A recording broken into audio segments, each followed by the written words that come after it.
What's up?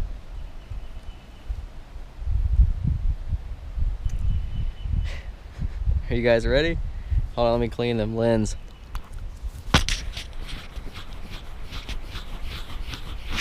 Go away. Alright, so I got some chores to do after this. I gotta go to the bank and run some errands and whatnot, so I'm gonna make it short, 20 minutes. Like I said before, we're gonna try to keep all of these 20 minutes long. And I'll start the timer now. Okay, so anyways, I will completely disregard what Chad is writing right now because he's obviously in LA and he has nothing else to do but talk shit on my Periscope. So, hey Chad. Alright, so essentially I wanted to get some things like off my chest as far as what we're going to be doing here today. We are going to be tuning an aircraft completely from scratch. That aircraft will be a 6-inch Alien with KISS 24s, 2000 kV Lumineer 2206s on 4S with a GoPro, and I have a PMP 50 in here as well. And this is actually running Crossfire because this is the aircraft that I flew at the Dubai World Drone Prix.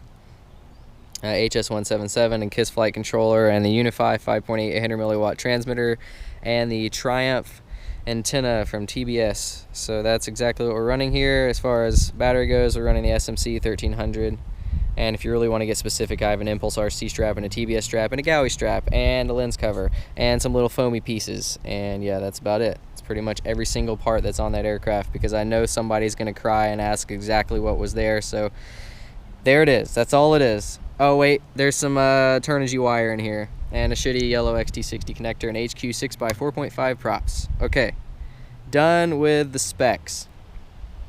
So let's go ahead and plug in to our computer here. I'm running a MacBook Pro 13-inch. Not that it matters, but it does pay to have a nice computer. When you're doing shit, it works quickly, and the screen possibly is impossible to see. I think it's good. So let's connect. So we're running KISS FC here, obviously KISS GUI, because KISS FC doesn't run clean flight. Unbeknownst to most people, there is no such thing as a KISS flight controller with clean flight on it as of right now. So forget about that. Just worry about KISS FC and KISS GUI. So let's look at the PIDs that I just kind of threw on there from the World Drone Prix. So roll pitch, let me get the phone over here so I can see what the hell people are freaking out about. So my roll P was 3.75, my pitch P was 5.7, my yaw P was 10.3, and oh my god, what does that mean? Get out of here. My I was 0.037 for roll and pitch, and yaw was 0.045. D was 12 on roll, D was 15 on pitch, and D was 2 on yaw.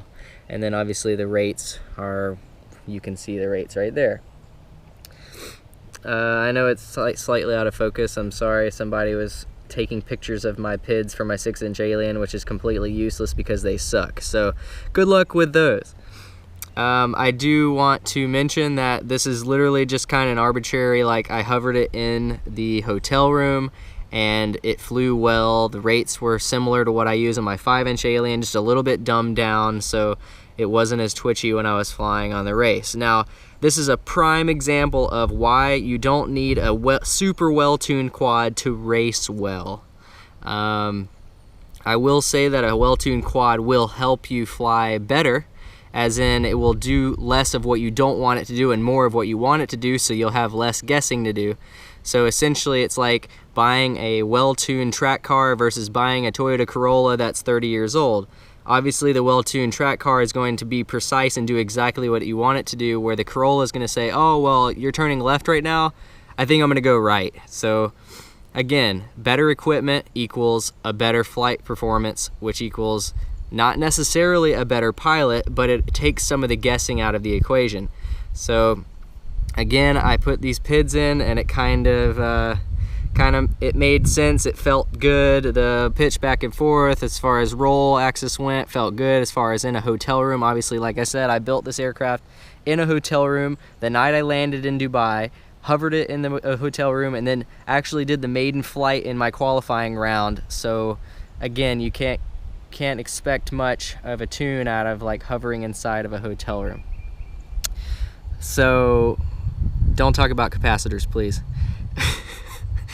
So let's get down to business. Let's put this thing back at stock, which is essentially 3, and I think 8, and then I terms usually at 35, and D terms usually at 45, and I don't even know what D's at. Let's just throw it at 15 because everybody loves D these days. Apparently everybody in the multi-rotor communities, they just like the D. I don't really know what to say other than people that know how to tune love D, and they love inserting D into places that shouldn't go. And I'm sorry, but people are assuming that D is the fix-all, end-all of all the things. And yeah, as Chad knows from a fact, when you have a problem, you just insert D and it fixes the problem, according to everyone that knows how to tune online. Please, I will state some disclaimers in this. So, I don't know everything. I don't know the best way to tune. I don't know the only way to tune. There are many ways to tune a multi-rotor. There are many ways to do many things. Please a woman, hang out with your friends, smoke a cigarette, do whatever you want to do. There are many ways to do it. There are many cool ways to do it, and there are many terrible ways to do it. So take all of this stuff with a grain of salt. This is how I do it. I kind of pride myself in noting that my aircraft fly really well compared to almost everything I've seen online as far as aerial platforms go with a mini cup, like with a mini multi-rotor. So if you go online and you see some guy that's like the said best tuner, he's so good, he's putting all these things in, he's inserting D in all the right places, and then you go watch his race video and he's cruising around a field, I'm sorry, but cruising around a field does not give you a good representation of how well the quad is tuned. Again, I will state that if you're flying on rails, in a sense that you're going in a straight line, it does not give you a good representation of what the hell the quad is tuned like. Tuning is down to how the quad reacts to abrupt movements and how it reacts to its environment. So taking a really sharp turn, taking a really hard 180, an S turn, coming out of a dive, all of these things are really relevant to how well the quad's tuned, and you can see that in the tune and in the video. So the worst possible thing and the best place to see how good a quad is tuned is 60 FPS super view in direct sunlight with a GoPro 4. That will show you every single tiny spit little nibbit of jello that you're ever going to get will show up in that type of video. So if you have a quad, you think it's really well tuned, go out on a really harsh day, really harsh, really bright sunlight, fly your quad at 60 FPS, and then go look at the footage later at night when you have a really good resolution on your screen, really good lighting, and you'll see there's tiny little jello marks all over the place. And I will say that some of my videos have this stuff because I like my quads to feel really good, not necessarily perform the best when it comes to video. So I don't really care what the video looks like in some instances, but I care how the feel of the quad is. So yeah, I might have videos with jello. I'm not necessarily saying my videos are the best, but I will say when I was flying that aircraft, the feel of the aircraft blew away anything that I've ever flown before that was tuned by anybody else. So that is my little dash of salt for people in there that are gonna hate on my tuning methods and say, oh, well, his numbers said this, and I put him in my quad and it did a backflip, and I didn't even tell it to do that because the wind came out of nowhere and my I term was at 2,000 and it just did a backflip out of nowhere. So again, 111, 112 people are coming up in here. They're not haterading or anything like that. I see this guy talking about haterade. So I just wanted to say that because I know there's going to be some people that watch this video and say and try to break bananas under their armpits and eat them really fast and then try to save some for the girl Laquisha, but it just doesn't have it. So let's get back to tuning. So we put the thing back to stock as far as roll and pitch and PIDs go. Now, We will leave the PIDs the same. I'm gonna leave these PIDs stock. This is essentially what it comes with stock. The TPA actually might be down a little bit. Now, if you don't know what TPA means, it stands for throttle PID attenuation. So essentially, the higher the throttle goes, the lower the PIDs go. Now, with air mode, you kind of have a U shape because the PIDs are higher down low, and they get they get lower down low, or God, I'm freaking myself out. The PIDs actually get higher down low, and then as you go up, the PIDs go lower because of the PID attenuation. You're attenuating the numbers. Now, yes, air mode has a problem with bouncing, and that's because the TPA is not necessarily working down low and your PIDs are too high, and when it touches the ground, it reacts with it. That's why, like old Betaflight stuff, when you ran a throttle cut situation and you cut throttle and you went down to 0 throttle, it actually wobbled in the air because the PIDs were no longer there, because it was looking for a stick command to stop this. A lot of this information is relayed from Chad, because obviously I didn't know a lot of the stuff, and I've learned a lot from Chad Nowak, and I'm kind of relaying some of the stuff that I've taken from his information, putting it into my information, and then again, we all have different ways of tuning. Chad tunes probably in a completely different way than I tune, so stop talking about tuning and we'll get back to this. So let's go with rates. Rates have a lot to do with the tune. The faster the rate, the harsher it's going to react when you do an abrupt stop. So if you have high rates and you have a shitty tune and you stop really quickly, it's going to bounce and it's going to freak out. Now, this isn't going to be a completely in-depth video because I only have about 8 minutes left, but I did want to show you what stock PIDs and then some slightly tweaked PIDs do on this 6-inch Alien. So let's go ahead and save these PIDs. We'll disconnect, connect. This is just good practice. Disconnect, connect, make sure everything's saved correctly, because there can be instances where you actually type in a number and then you go to save, especially on a Mac when you have these little 2-finger things. It'll change the number to like 1,000,000, and then you go and you try to fly. Like when I first hover tested this aircraft, my roll P was at like 0.1, and it was just like whoa, whoa, whoa, whoa, whoa, like freaking out. So anyway, just double check. We'll disconnect this thing, and I will strap this GoPro to my noggin, and we will go for a test fly. So beware, disconnect your USB, please. Don't pull a Chad and try to take off with the USB connected to the computer. And turn on your radio first. And I will note that it is important to make sure the CG is correct on this aircraft. If you don't know what CG is, it stands for center of gravity. How you check that is you grab right above the flight controller with your index finger or your ring finger, middle finger, whatever you're comfortable with, and your thumb, and you make sure that it is balanced front to back. Now, side-to-side balance is not typically an issue because you don't have one motor that's heavier than the other, but if you did strap a camera to one of the arms, you would probably want to counteract it with some weight on the other arm so that the CG would remain roughly around the center of the flight controller. So get your CG correct. If your CG's off and you grab over the flight controller and it does this, it's super nose heavy, you need to shift the battery back. If you grab it up here and it's super tail heavy, then you need to shift the GoPro forward, or you need to move the battery more forward. It's obviously just a little bit of shifting weight around so that you can get something that balances correctly. Turn on your flight controller, turn on your aircraft, make sure you have the status light turning off down here on the KISS flight controller. Like I said, I'm only going to deal with KISS because it seems to be the best in my book, and I don't really give a shit. So deal with KISS or go grab some little bees and watch them catch on fire, because BL Heli sucks. There you go. Have a good day. I'm going to put this thing down. I'm going to not walk too far away from my phone because it may have a stroke and decide it doesn't want to do anything anymore. So I'll put this aircraft down. And I'm going to be tuning line of sight. This is why line of sight is important in FPV. Not necessarily because it's a good skill to have, but also because 90% of the tuning that I do is done line of sight. And I'll show you why. So we'll pick it up. Again, these PIDs are stock. Now, yeah, cool. It flies really smooth. And that's essentially what Betaflight and the KISS flight controller are doing for people. They're bringing out PIDs that essentially will make every aircraft feel like it's on rails. Like I said, people think that quads that fly on rails are well tuned. Now, smooth does not necessarily mean well tuned. So let's give this thing an abrupt input and see what it does. Okay. Now, it does stop really well. You'll notice the roll axis is seeming really nice. Now, I can tell you just from experience that it feels mushy to me. So, I mean, yeah, it looks good, and I can guarantee you the video is going to be smooth, but it doesn't feel so good. Now, let's try some like flip talks with it.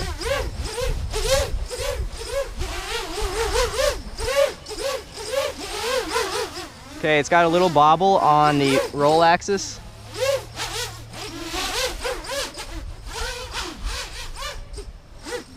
So, I mean, I'm thrashing this thing around and it seems to fly really well. So, like, I mean, stock PIDs on a 6-inch Alien, the yaw feels a little sketchy, but it does jump a little, so there are some nuances with yaw on all flight controllers. And we drop our shit. But regardless, it flew well. Now, the only difference between this thing and the PIDs that I would run are it would feel better. Now, let's go and adjust some shit and see what happens. Unplug your aircraft because the KISS FC does not save unless you unplug it, and for good reason, because it tries to take off when you save it, apparently, according to Chad. My table is gay. I made this thing out of a hamper thing that I found in my garage because I didn't want to sit on the ground while I was talking to you guys. So we'll go in here, and I will say that the 6-inch Alien is probably a little bit easier to tune because it is more docile. It flies a little bit slower, it reacts a little bit slower, it has a bigger prop and more torque to stop the aircraft. So the D influence, when you got to insert the D in all these places, is going to affect it differently than like a 5-inch frame or a 4-inch frame where the motor and the prop don't have as much torque to stop the aircraft. So again, I'm just going to go in here and put in some random numbers. I know from just experience that I should probably run my little 2 1.5 and 2.5 ratio. Again, sorry, 1 1.5 and then 2.5. So what that means, if anybody has not seen the first episode of this, I said 1 2 3. That's a little extreme. I don't want people going in and putting 3 times the amount of roll for yaw because that's just not going to work out. So we'll put 3.8 just because that seems like a good number to me, and 1.5 of 3.8 is roughly like 5.8, 5.9, 6.0, I don't know, we'll just give it 5.8.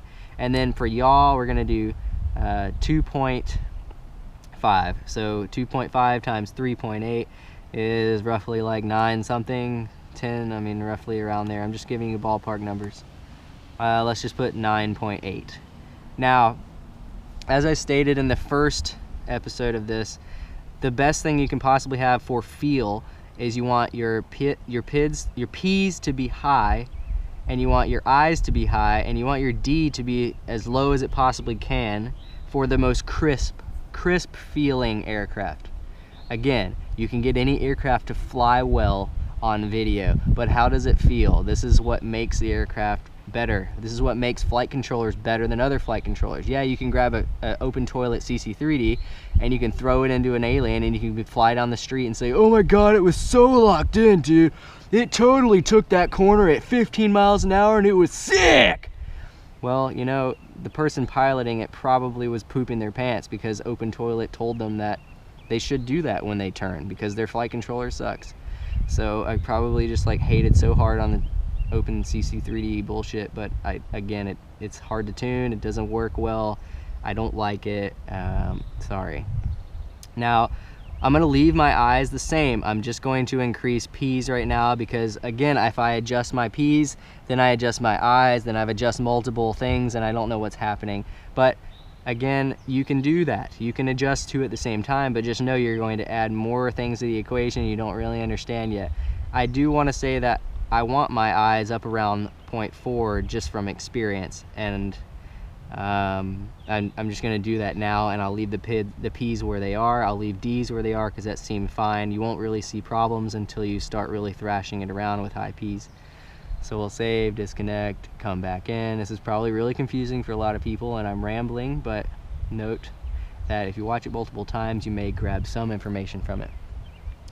Disconnect, disconnect.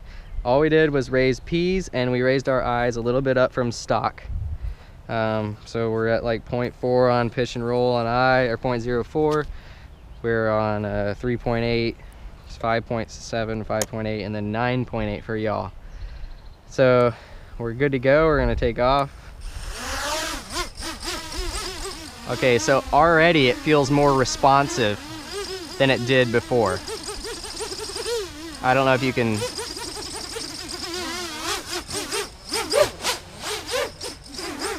So I didn't change rates at all, but it feels like I've increased the rates. And if you know, I don't think you guys can see it, but when I do a roll, I get a tiny little bobble. It flips faster, it feels more responsive, it actually bites the air better, but I'm getting a tiny bobble if I go really aggressively back with the roll stick. Now, pitch is the hardest axis to tune. Depending on the motor, it can be almost impossible to completely tune out all your problems. So on pitch, I've got a lot of bobble. This is where you're gonna have to really sit down and finely tune the pitch P and also the pitch D. So I'm getting a lot of bobble on pitch. This is where the masters, according to the internet, would say, insert more D. I would not say that, but you know, what do I know? Now, for me, just flying this thing right now, I would say that yaw is feeling really good. I probably don't need to go up with yaw anymore. Roll feels really good. It may need to go up a little bit higher on P. I probably is okay. Now pitch is the one that really needs the work. So let's actually do that correctly. We'll set this down, unplug, and we've actually gone our 20 minutes. I'm gonna cut it short here in a minute.